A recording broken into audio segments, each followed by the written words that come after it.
밤사이에 열린 더불어민주당 대표 후보 토론회에서는 이번에도 이른바 세금 공방이 벌어졌습니다.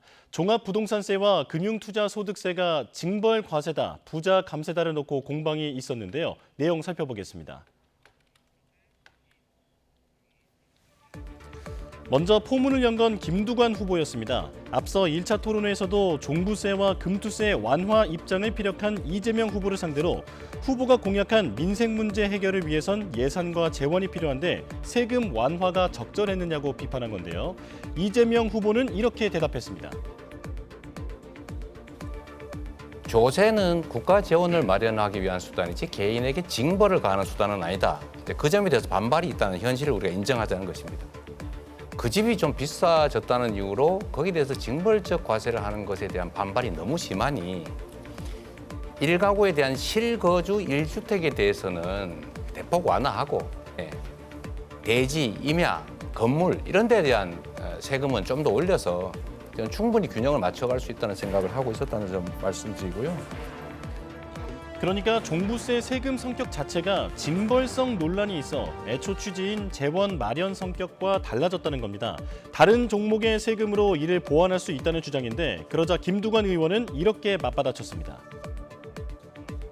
이게 안 되고 종부세 같은 경우도 공시지가 12억 이상 주택을 보유하는 사람들에게 이제 이 종부세를 부과를 하는데 전체 대한민국 2.7%밖에 안 되지 않습니까? 그 내용 중에 또 법인이라든지 기업, 법인이 보유하고 있는 토지분 종부세가 훨씬 많고 개인에게 부과하는 게 그리 많지 않은데 마침 집 한 채 가지고 있는 사람에게 부과하는 것처럼 오해가 하는데 그런 부분에 대해서도 조세의 큰 원칙이 있기 때문에 집 한 채 20억, 30억 정도 주택을 보유하고 있는 사람에게 종부세를 부과하는 건 너무나 저는 조세에 당연하다는 그런 입장을 갖고 있습니다. 두 후보는 금투세를 놓고도 공방을 이어갔습니다. 이재명 후보는 금투세 완화가 고소득자 세금 자체를 폐지하는 게 아닌 단지 조정의 차원이라며 구체적인 과세 구간까지 설명했습니다.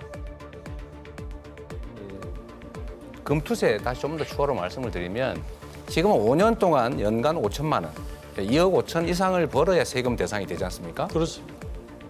그래서 저는 이거를 연간 한 1억 정도 올려서 한 5년간 5억 정도 버는 것에 대해서는 세금을 면제를 해주고 이게 좀 그렇다고 해서 전체를 폐지하면 정말로 고소득자들 여긴 또 세금을 빠져나가니까 그건 그대로 과세하자 이런 조정을 하자는 것입니다. 금투세 반면 김두관 후보는 1% 고소득 국민을 위한 금투세 완화 주장은 이해할 수 없다고 반박했는데요.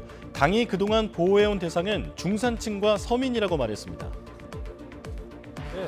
사실 지금 이재명 후보께서 엄호를 하려고 한다 할까 보호해 줄 사람들은 용산이나 국민의힘에서 확실하게 보장하고 있는데 굳이 우리 더불어민주당의 당대표를 하시겠다는 분이 그렇게 하시는 부분이 좀 제가 이해하기가 어렵습니다.